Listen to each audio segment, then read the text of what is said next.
while I'm fixing my hair.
Welcome. As people are signing in, if you wouldn't mind, please share your school name in the chat and what levels you serve. Thank you.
Okay, I see more people are still signing on. We're going to get started here in about 1 more minute. We'll give people a chance to get in. But as you're signing in, please make sure you share your school name and what levels you serve in the chat.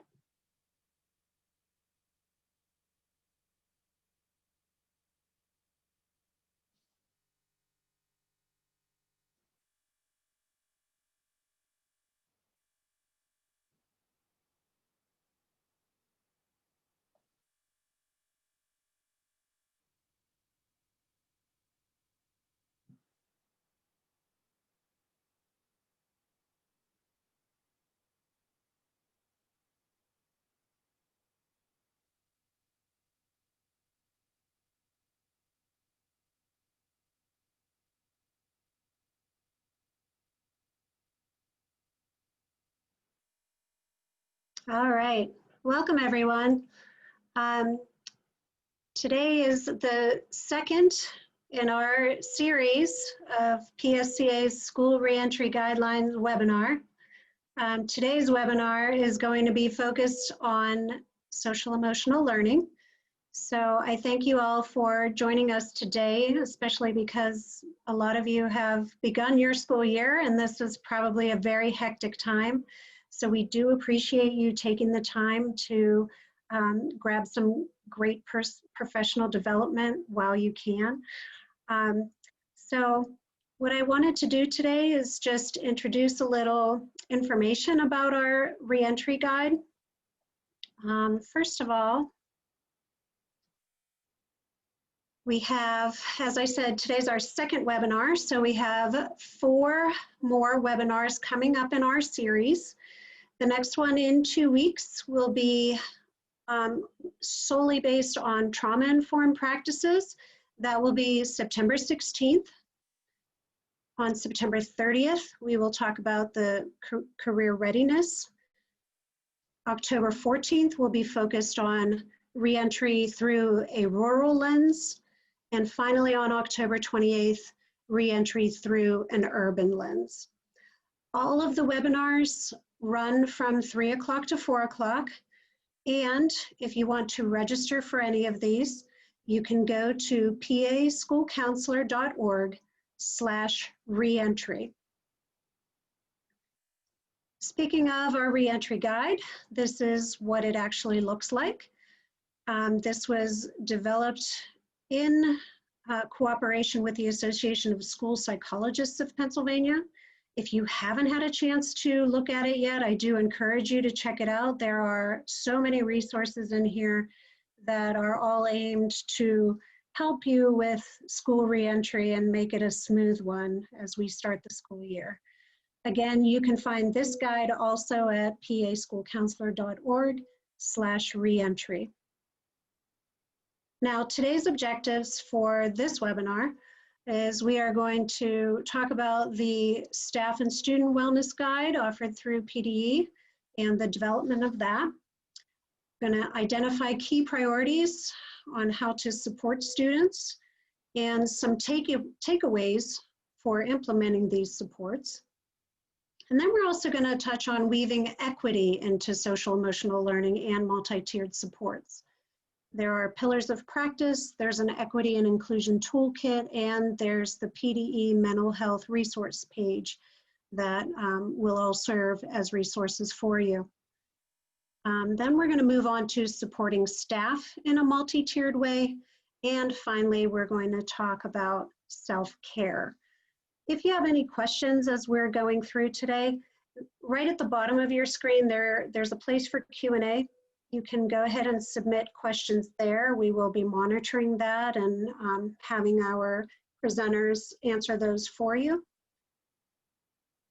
And speaking of presenters, today we are so very happy to welcome Drs. Dana Milakovic and Dr. Nicole Holland-Sims.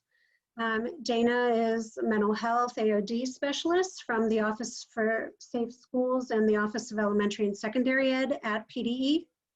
Nicole is an educational consultant and equity consultant for PDE, but she is also with Patten. So I want to welcome both of you today, and we are so very excited to hear the information that you have to share with us today. Thank you for being with us.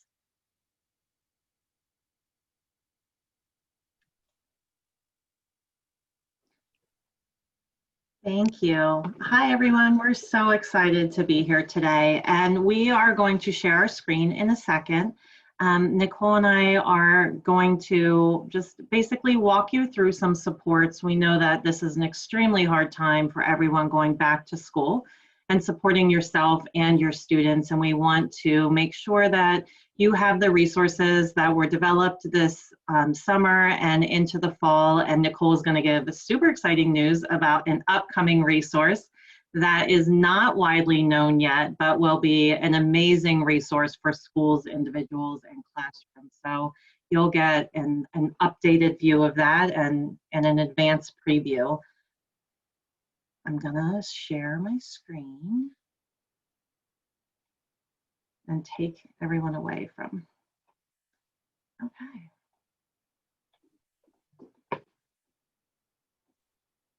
Beautiful. So Nicole and I were both extremely thrilled to be part of the Staff and Student Wellness Guide development and co-lead that. And we're really happy that PDE focused on this. Pennsylvania is one of the very few states that really focused on staff and student wellness. And when we talk about wellness in this guide, we're really talking about social emotional skills and the development of those skills in the midst of the pandemic and in the midst of the social unrest that's occurring throughout the United States.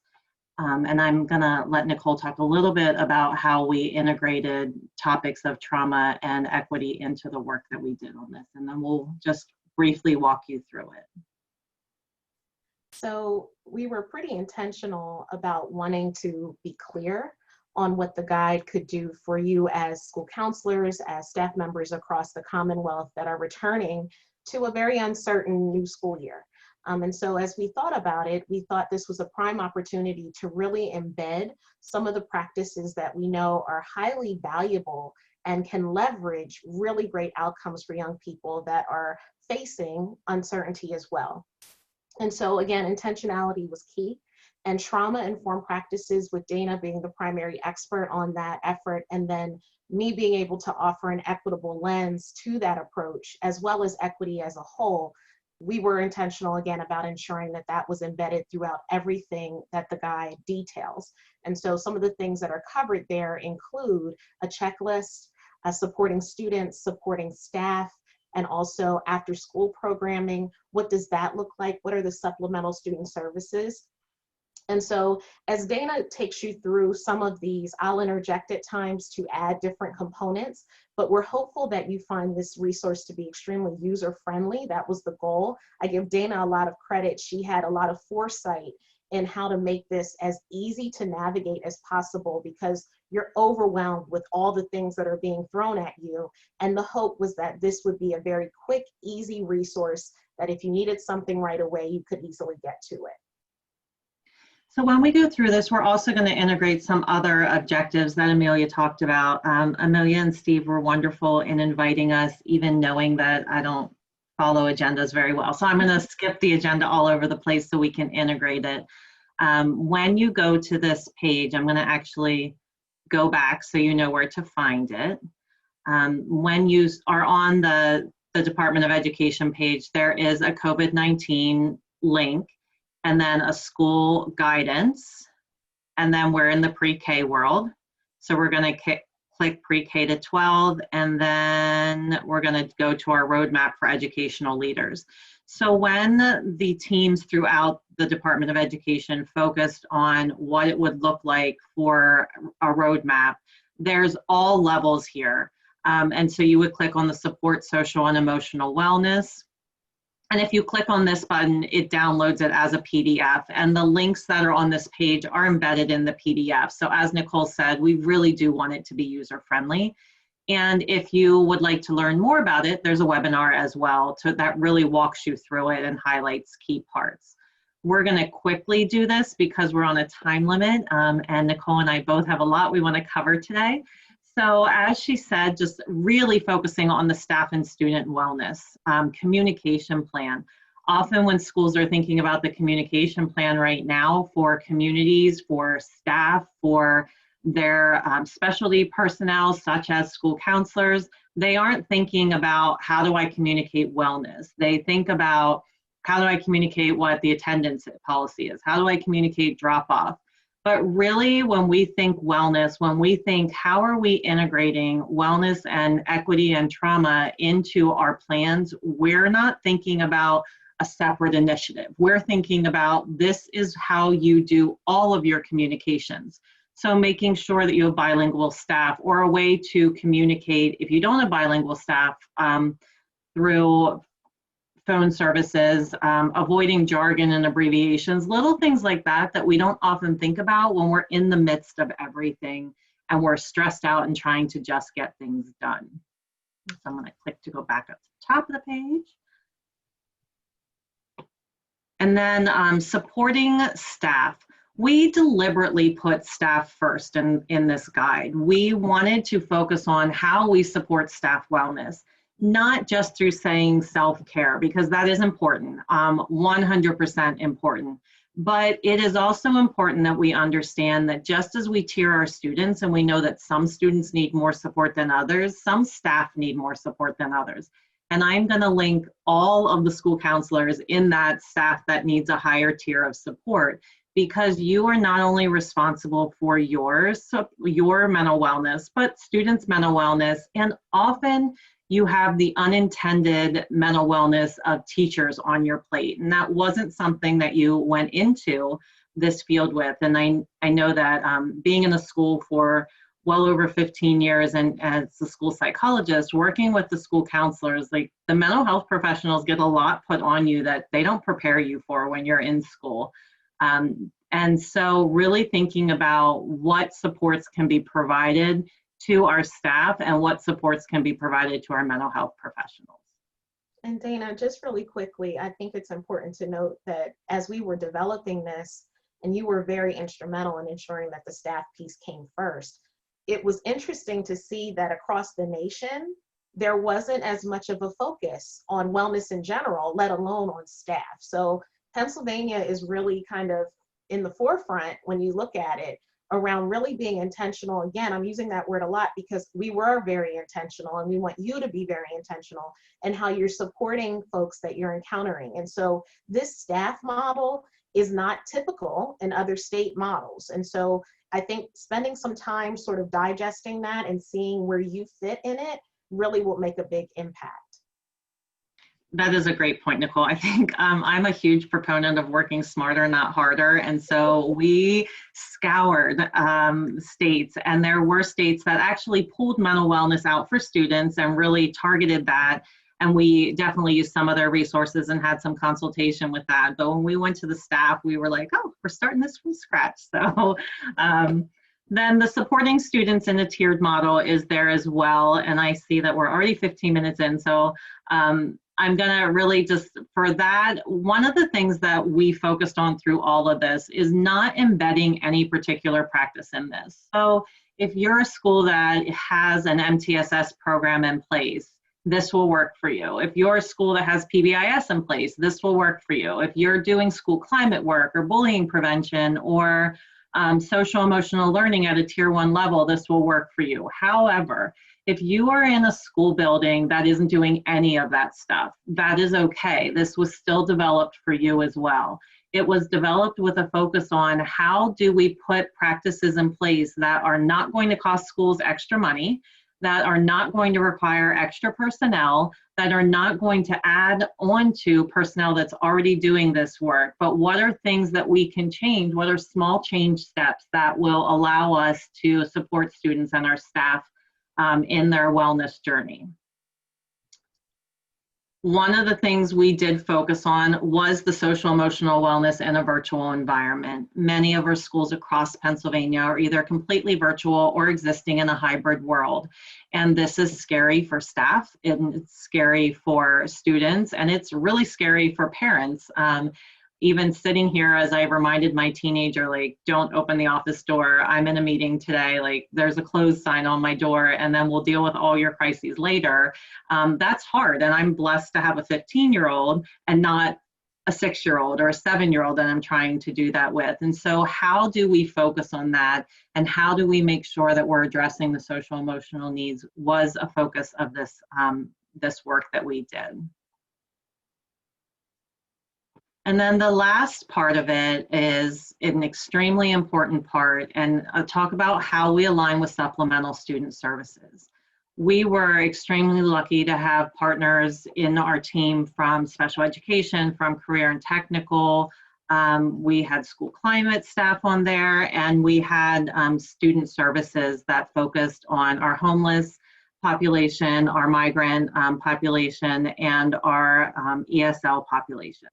And one of the things that we really thought about that was, how do we integrate with those services? Again, it's really about relationships, and that is the whole entire focus of this guide and the work that we're doing around trauma-informed work at the state level and our equity work. How do you think about relationships? When we're thinking social emotional learning, we're talking about relationships, helping students build relationships, but how do we as staff build that relationship as well? So how you use the staff that's present in your school, how you coordinate with your extended day, your extended year programming, and the essential personnel for the other places that our children are, so we make sure we're helping the student in all aspects. Nicole, is there anything else you wanted to mention before I left this guide? Just really briefly, throughout the guide, as you saw, there were certain categories such as key takeaways, questions to consider.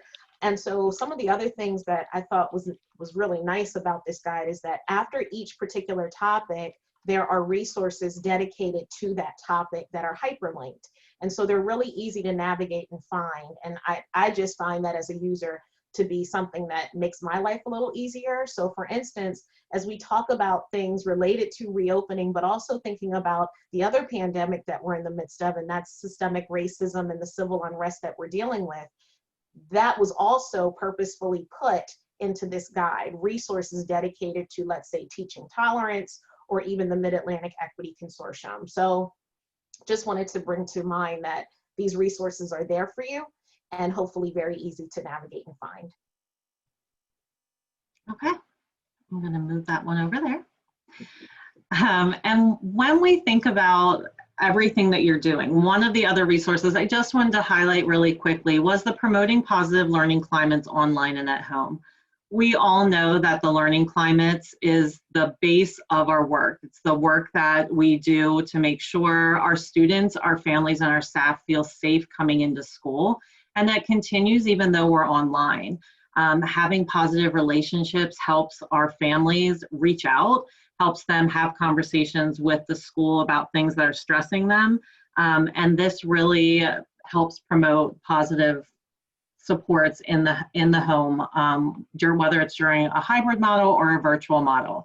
So this resource is also on PDE's Safe Schools website, and I will put the link in chat in a second. And it really is focused on school climate work, as far as having a focus on safety, having a focus on support, and having a focus on social emotional learning. So it provides some resources really in a list quick format when you're looking at maintaining routines. One of the big ones I really want to highlight is the online safety and digital citizenship. It's really important to remember that while we're all learning this, parents are all learning this as well. And sometimes parents have to learn multiple systems depending on how many students they have. And so they may be relying on their children to help them figure that out and not paying attention necessarily to what it's online and who they're contacting. And this is a time when people can really reach out and youth can be on sites that are not safe. So we added some supports around that as well, and cyberbullying in there as well. And Dana, there was a question in the chat from Patricia. Hi, Patricia. Are we permitted to share these links with our parents? And I was going to respond, yes, please do. Yes, please do. We do have some supports for parents.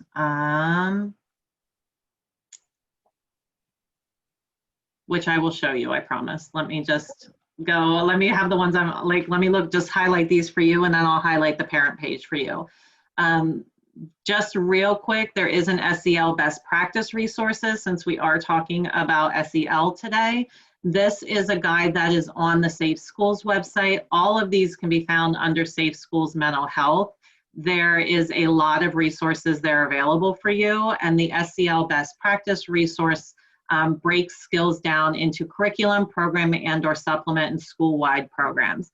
I'm bringing this up today because a lot of these resources are providing lessons or supports for free during the school closings right now. So with people being in a virtual or hybrid model, I don't want you to feel like you have to do all of this on your own. And I know a lot of my friends who are mental health professionals in the school are still running counseling programs. They're trying to figure out how to do this online. And there are lessons online that that are vetted and you don't have to do everything on your own. So I just wanted to highlight as a resource for you. And I will put that in the chat quick. Sorry, my screen's on different pages, so I keep disappearing from you guys. And then if I click the COVID button again, there is a resources for families on the PDE website, and there are a bunch of different areas, but one of them is mental health and well-being. And so on this one, there is the Promoting Positive Learning Climates is on there, the Talking to Children About COVID-19, mental health resources, grief and loss and resources for Pennsylvanians. So this is another page to share with families, and I know that PDE continues to develop this page, so more links will continue to keep popping up on this page. But if you click the resources for Pennsylvanians, this is a big one to share with families because it's mental health resources across all Commonwealth of Pennsylvania state agencies. So there's crisis help on there. There's how you can get help related to mental health for COVID-19, how you can find supports for housing, trauma due to racism, medical assistance. There's support for Department of Human Services really focused on how they pull together all state agencies into one web page that can click for parents. So this is a really good resource to share with them as well. Okay. I'm gonna flip through the next ones quickly because I really want to give Nicole time to talk about the exciting new things coming. Pennsylvania Career Ready Skills, you are all super familiar with that probably. If you are not, please feel free to go to this website. It is a continuum that addresses social emotional learning progressions, and they continue to add to this. So when we talk about giving you takeaways, this is one of those things that, again, you don't have to develop everything on your own. There are a lot of things already embedded in this, developed by a great team of professionals who can help you have progressions and lesson plans and I can statements, and all kinds of things are already pre-developed for you so that you don't have to start from scratch. I would also add the Career Ready Skills. As Dana said, there's a ton of great resources there. There's also an alignment document to the Danielson framework to help teachers see how they can take some of those key progressions and connect them to the practices that they're doing. So thank you, Dana. These are just done very well. And so I would encourage you, if you're not familiar, to take the time to dive through them as well. And then the mental health resource page we did. So one of the things that we want to talk about today is we want to talk about takeaways that you can do to improve mental wellness for your staff, for yourselves, and for your students. And when I'm asked that question, my first thing that I always say is relationships. Relationships are what makes a difference in a student's life. We have been looking at research for years that shows the #1 protective factor in a child's life is a caring adult. This website, Changing Minds, focuses on that relationship and provides a ton of great resources in addition to videos that can be shared that really highlight how relationships have changed children's lives. But the other thing that just came out of Johns Hopkins University is a study that not only looked at relationships, but also looked at relationships and children who had experienced adverse childhood experiences, so ACEs. And they looked at how they impacted each other. And they showed that the more positive childhood experiences you have, regardless of your ACEs, there is a dose relationship. So the more you have, the better mental and relational health you have as an adult.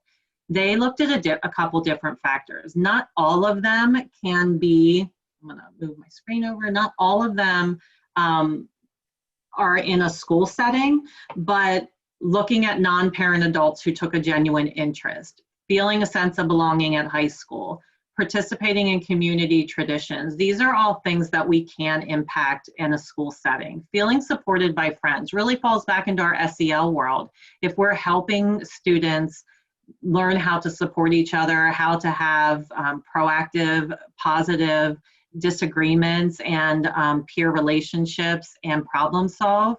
And then for our families, just being able to talk about feelings, feeling like they stood by them, and feeling safe and protected by adults in the home. So I really want to highlight this as a takeaway because it continues. Sometimes we think my relationship doesn't matter because they have so much trauma in their life, or they have so many other things that are impacting them. And what I love about this study is that it showed that it doesn't matter, that those relationships matter even if a child has experienced significant trauma or ACEs.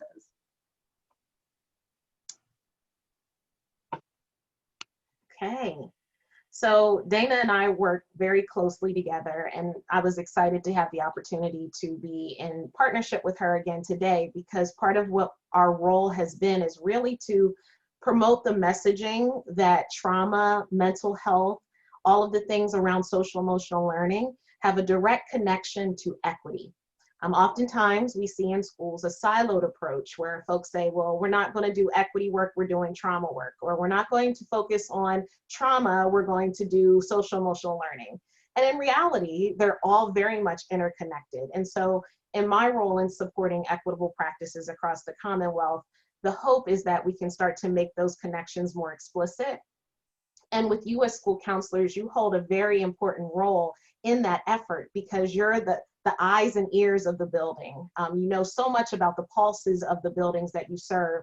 And so we really are excited to share some of the content around equity because we know that you can be change agents in your particular settings. And so what I wanted to start off with, and thank you, Dana, for pulling it up, is the Patton website. And I'm starting there only because I'm the most familiar with this website and can navigate it pretty easily, just so you can find some of the resources I'm going to discuss. So if we were to go up to multi-tiered systems of support, and it will give you a drop down, and to equity, this page is very clean, if you will. There's not a ton here, but that's on purpose. If we scroll down, you can see that there's just a definition of what equity means in Pennsylvania, which is around that students are given access and opportunity at the right moment in their education, not dependent, but based upon all of the different factors that come into their life or the backgrounds that they walk into the buildings with. And so if we scroll up just a little, there's a resources tab. We click there and then scroll down again. And the first thing that I would want to give you some orientation to is the Equity and Inclusion Toolkit that comes from the Pennsylvania Department of Education. Some of you may be familiar with that. But before we even get into that, I neglected to do this part. Liesl, if we could have the poll launched, that would be awesome. Thank you. So folks, if you could just do me a favor and just answer this poll question: which demographic area do you serve, urban, suburban, or rural? And I know some of you may be kind of in between suburban fringe, but just choose the one that you think most aligns to your area. If we can get at least 80% of you to complete that, that would be great. And then we'll go ahead and see who we have in the room.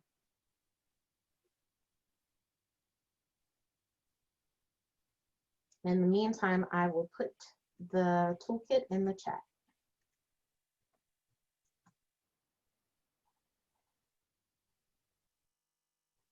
Okay, so we're almost there. We're at 67%. If we can at least get 75, I'll be happy. Okay, getting closer.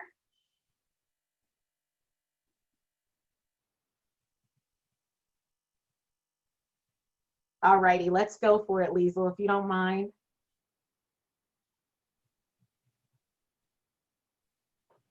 Okay, so the majority of us are in suburban districts.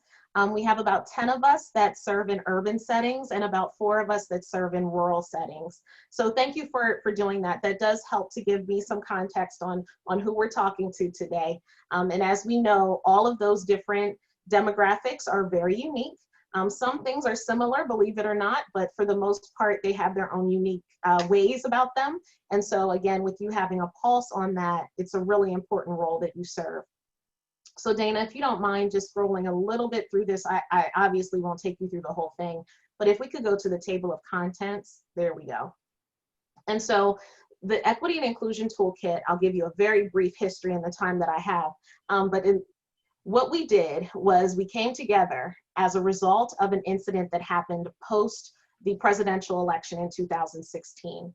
At a local district in our central region, there was a school where a viral video went out nationally that showed students with the president's sign walking down the hallway shouting white power, telling students that looked different from them that they were going to build a wall, to go back to Mexico, things of that sort. Anyway, it was caught on video, went national, and as a result of that, PDE really saw how important it was to offer schools and charters and all types of educational entities a guide of some kind on how to navigate these very uncomfortable waters. And so this is where this toolkit was birthed. It was launched in April of 2017, and it focuses on 3 key areas. 1 being prevention, 2 response, and 3 recovery. And for some of you that are familiar with crisis response and the roles that we have, this should seem a little familiar to how we've had to adjust to weather-related natural disasters, if there's an intruder in the building, things of that sort. But the purpose of this particular toolkit was really focusing on, if a bias incident happens, number one, how could you potentially prevent it? How could you set the conditions so that students feel psychologically safe in that environment? And if it does happen, how do you respond in the moment?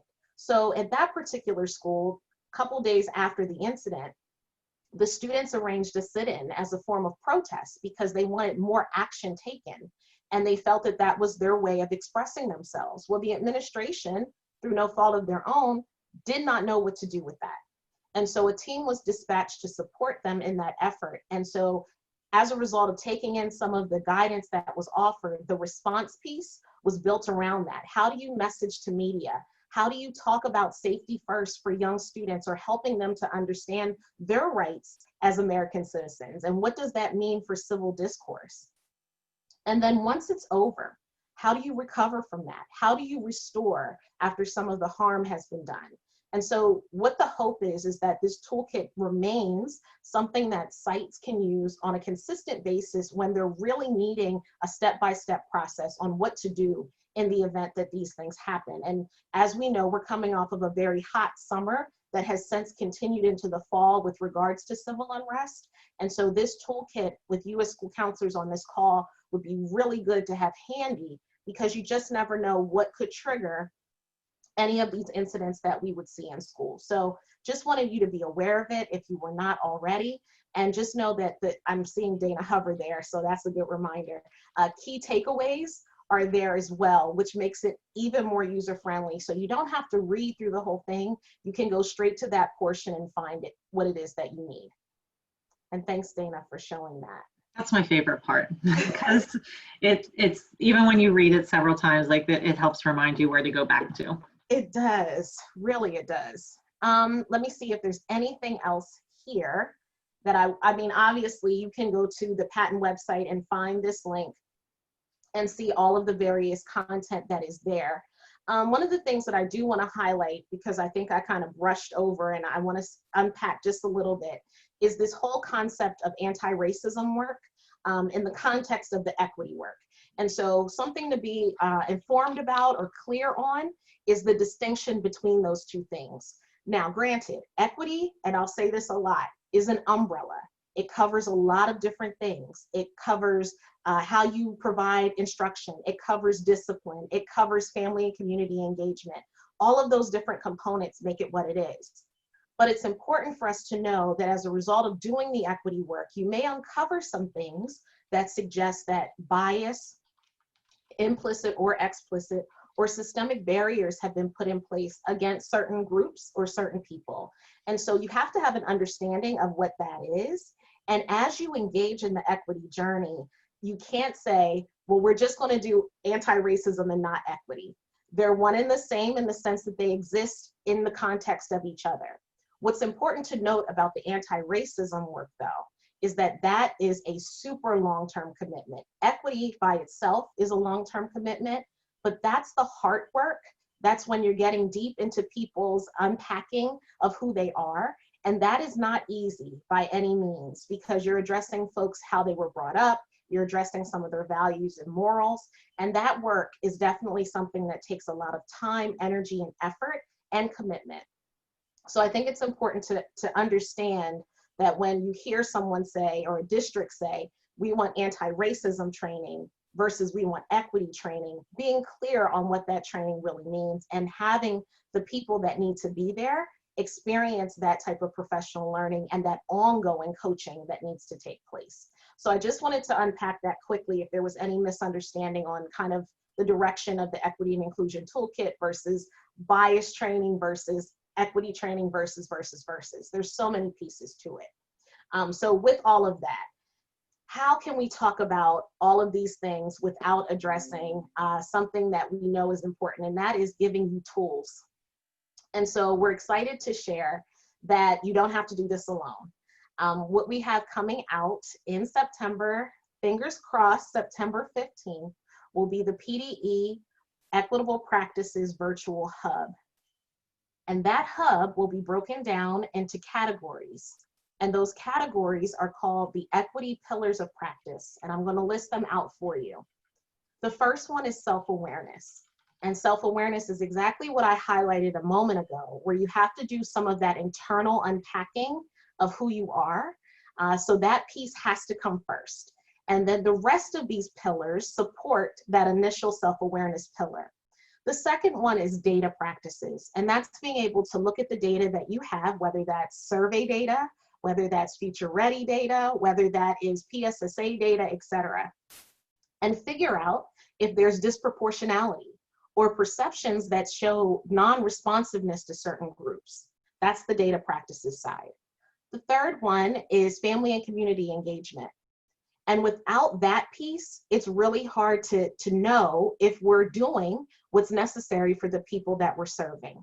And so it sounds cliche to say, yes, we must engage families and communities, but it's about being authentic in that two-way process of not just sending a newsletter, but actually having a reciprocal relationship.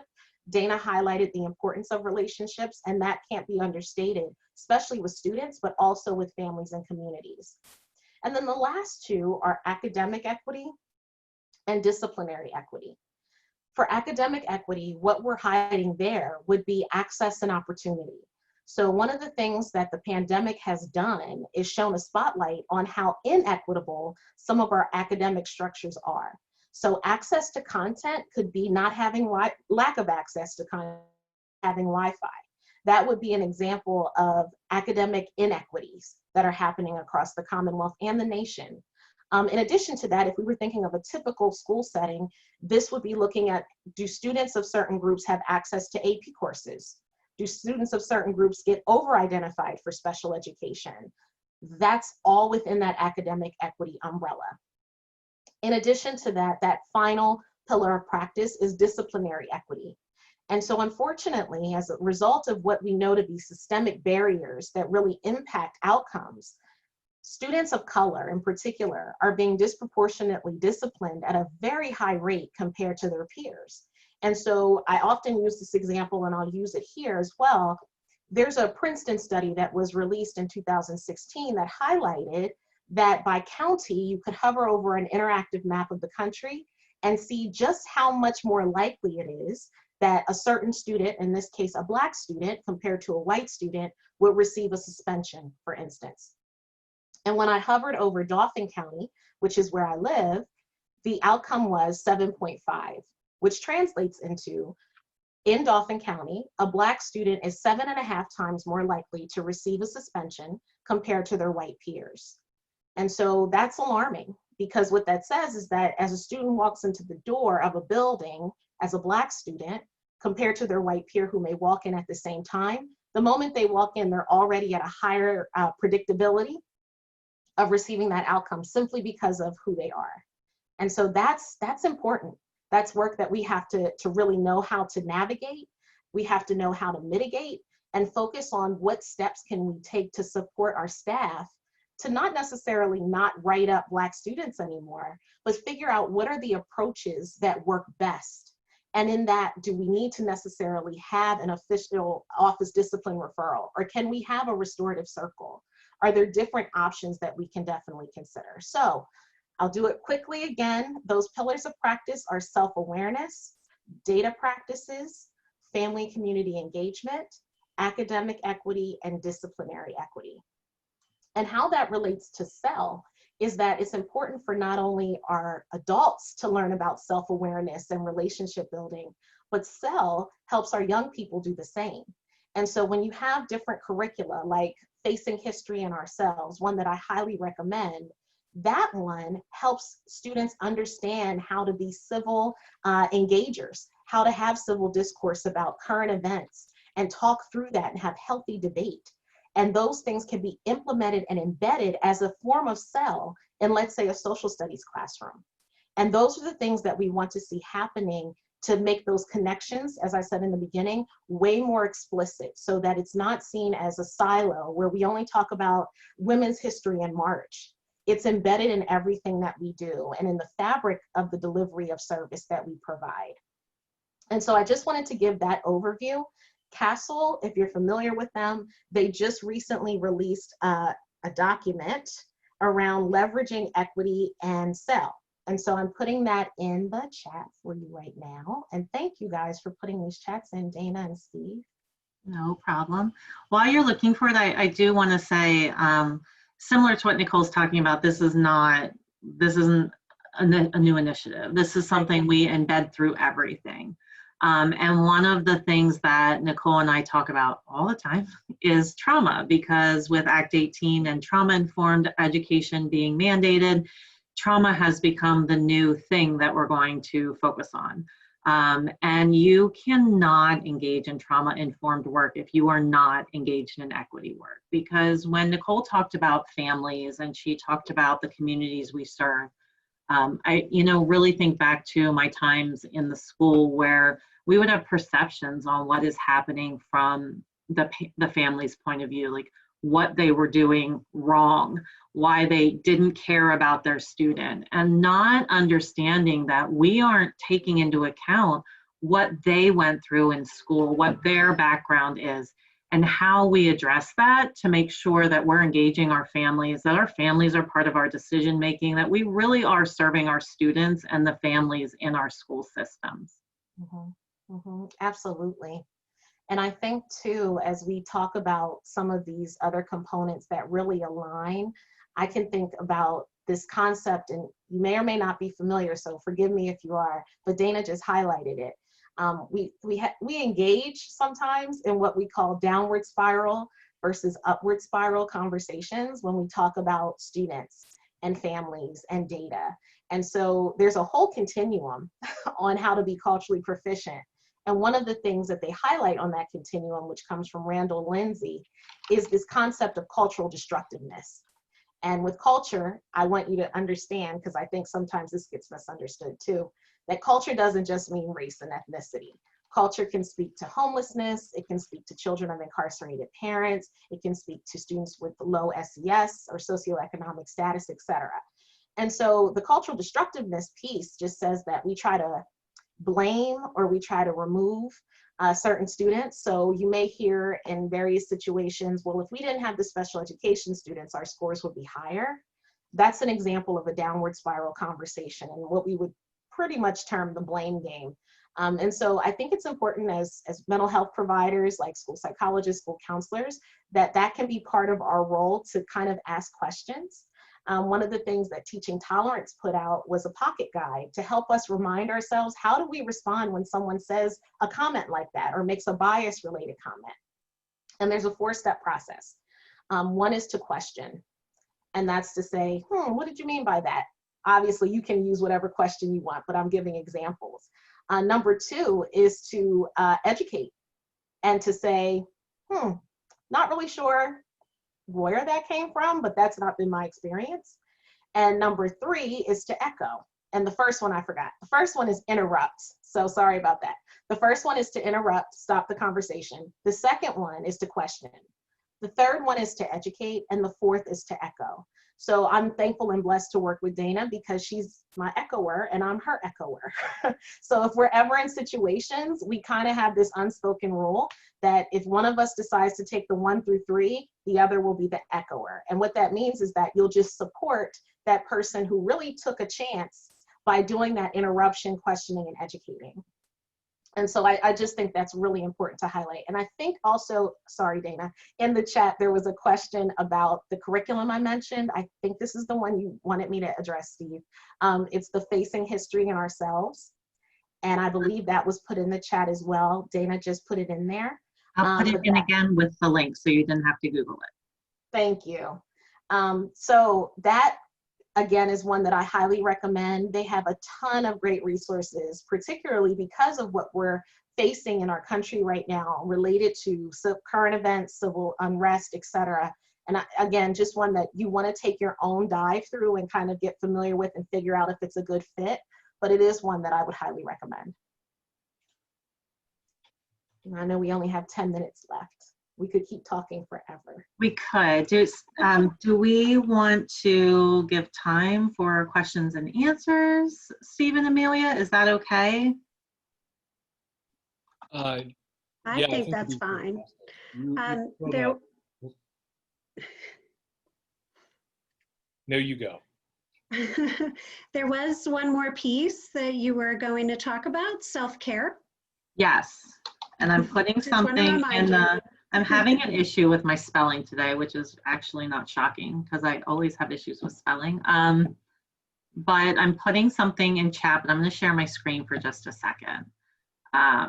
Because we often talk about a focus on, I just need to find where it went. We often talk about when we do self-care, we think about things that we can do, and self-care has become this term that encompasses everything under the sun, and so often we say, especially as mental health professionals, we say we're going to do self-care and we want you to do self-care, but I really just want to think about what self-care is. And so one of the things that will be coming out, I'm really hopeful, in September, is an empowerment through common language document that really is a dictionary for trauma-informed languages in schools for Pennsylvania. And we had clinicians who came in to do this as well, along with different state agencies. And one of the things that they had a lot of conversation on was self-care. And so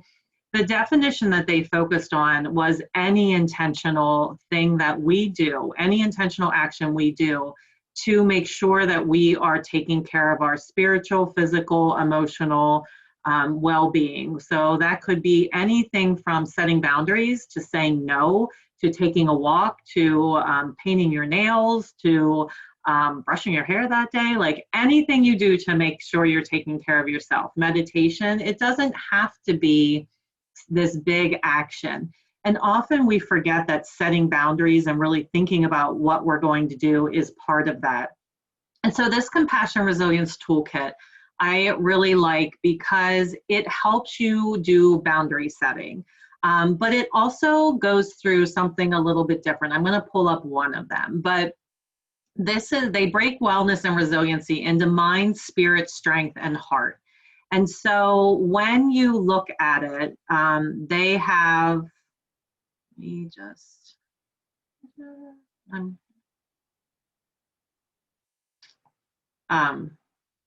sorry, I didn't realize it was going to make me sign in. So they really focus on how to walk you through this if you're talking about it, how to think about strategies, what strategies can be done, scenarios. If you want to do it in a staff, they have it there.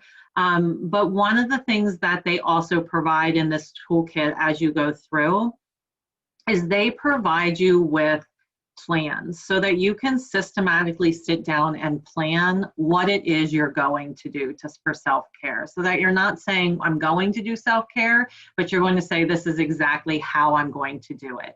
And the other thing that I just want to mention when we're thinking about self-care is that we're not just talking about our self-care, but we're also thinking about our building self-care. So Department of Education had a group of clinicians come up with the Trauma Sensitive Schools training package, and one of their packets is self-care. And while it does focus on individual self-care, it really also focuses on, I'm going to skip the staff, because it focuses on a school self-care plan, recognizing the signs and warning signs of what's happening in a school, and how do we as professionals in the school, as those who are seeing all these warning signs, how do we work on them to create a self-care plan so that our school can engage in self-care practices as well? So I will put both of those in the chat as well. I know what Amelia and I were just kind of chatting, like I saw earlier today, like self-care is not about getting better to be more productive at work, but rather saying like my humanity is more important than the productivity. And I had to celebrate because I think really the feedback and just structure that you guys have provided, I know just even you've been patient with my random text messages and insane calls as far as looking for advice and guidance. That's been very helpful for my own self-care and I think my own professional growth through all of this. So I want to thank you again. If there's any other questions, it doesn't seem like anything's popping up in the Q&A. Amelia, what are you feeling at this time? Well, I'm feeling overwhelmed by the amount of resources that have been shared by Dana and Nicole. It's just amazing. I also, since we were just talking about self-care, I just want to kind of let people know that our first school counselor symposium sponsored, with PDE that's coming up on September 22nd is going to be completely on self-care. 2 hours worth of self-care. So if you are interested in learning more about that final topic that they just covered, we are going to go into more depth on September 22nd. So look for the registration for that on our website at paschoolcounselor.org. If there are no other questions, I just want to again thank Dr. Milakovic and Dr. Holland-Sims for being with us today. You guys are a wealth of information and resources. I myself am probably going to go back and rewatch this webinar because I know I didn't catch everything that you shared. So I want to encourage everybody who is watching right now, if you want to rewatch, this webinar has been recorded. It will be posted on the website at paschoolcounselor.org/reentry. And if any of your school counselor colleagues were not able to join us today, I encourage you to go out and tell them to come back and watch this webinar because it really was very informative. So I thank you both for being with us today. Thank you for touching on not only the social emotional learning piece, but the equity piece as well. Both of those are so important, and you helped to show me, and I think everybody else today, how they are so interwoven, and they really, you can't have one without the other, for sure. So I want to thank you again for joining us. Thank you, Steve, for moderating today, as always, being my right-hand man and getting us through these webinars and being able to provide quality professional development for all of the school counselors in Pennsylvania. So thank you again all for joining us. And please join us again in 2 weeks when we come back for our next webinar in this series focused on trauma-informed practices. Thank you all.